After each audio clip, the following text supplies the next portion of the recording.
Hello दोस्तों, स्वागत है आप सभी का अपने यूट्यूब चैनल आओ निबंध लिखे में।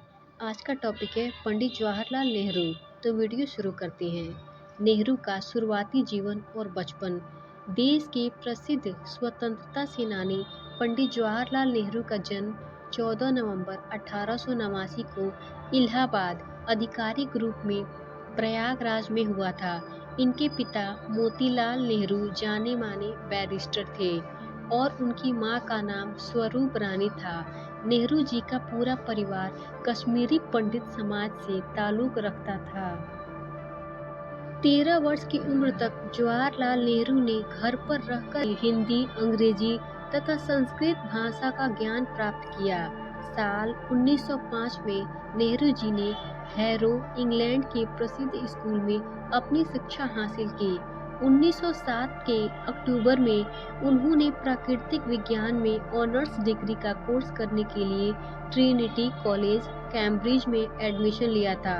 1910 में अपने कॉलेज की पढ़ाई पूरी करने के बाद इनर टेम्पल इन में अपनी वकालत का अभ्यास शुरू किया था। पढ़ाई पूरी करने के बाद साल 1912 में जवाहरलाल नेहरू भारत लौट आए और अपने पिता की तरह बैरिस्टर के रूप में काम शुरू किया। जवाहरलाल नेहरू जी का राजनीतिक जीवन। अपनी वकालत की पढ़ाई पूरी करने के बाद जवाहरलाल नेहरू भारत लौट आए थे। लौटने के कुछ समय बाद नेहरू जी पटना में भारतीय राष्ट्रीय कांग्रेस की एनुअल सेशन का हिस्सा बने और यहाँ से ही इन्होंने एक स्वतंत्रता सेनानी के रूप में अपनी जिम्मेदारी को बखूबी निभाना शुरू किया था। 1920 में असहयोग आंदोलन के दौरान नेहरू जी ने राष्ट्रीय राजनीति में अपनी पहली बड़ी भागीदारी निभाई थी, जिसके कारण इनको कई बार जेल भी जाना पड़ा था। भारत की स्वतंत्रता के कई आंदोलन का यह हिस्सा भी रहे हैं। 1939 के द्वितीय विश्व युद्ध की शुरुआत में नेहरू जी की कांग्रेस पार्टी ने अंग्रेजों सामने अपनी शर्तों को रखकर मदद करने का फैसला किया था। शर्त थी भारत की स्वतंत्रता और दूसरा नया संविधान बनाने का अधिकार, लेकिन अंग्रेजों ने शर्त मानने से इनकार कर दिया। युद्ध के बाद भारत को स्वतंत्रता हासिल हुई, लेकिन देश को दो हिस्सों में बांट दिया गया था, पहला भारत और दूसरा पाकिस्तान।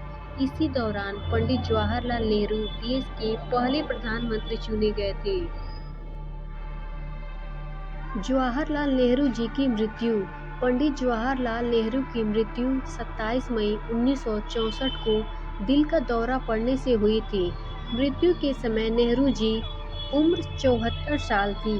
पंडित नेहरू अपनी वसीयत में लिखते हैं कि मैं चाहता हूँ कि मेरी मुट्ठी भर राख को प्रयाग संगम में बहा दिया जाए, जो हिंदुस्तान के दामन को चूमते हुए समंदर में जा मिले, परंतु मेरी राख का अधिक भाग हवाई जहाज से ऊपर ले जाकर खेतों में बिखेर दिया जाए, वो खेत जहां हजारों किसान काम में लगे हैं, ताकि मेरे वजूद का हर जर्रा वतन की खाक में मिल जाए। उम्मीद है आपको ये वीडियो पसंद आया होगा। इसे लाइक करें, शेयर करें। ऐसे ही वीडियोस के लिए हमारे चैनल को सब्सक्राइब करें।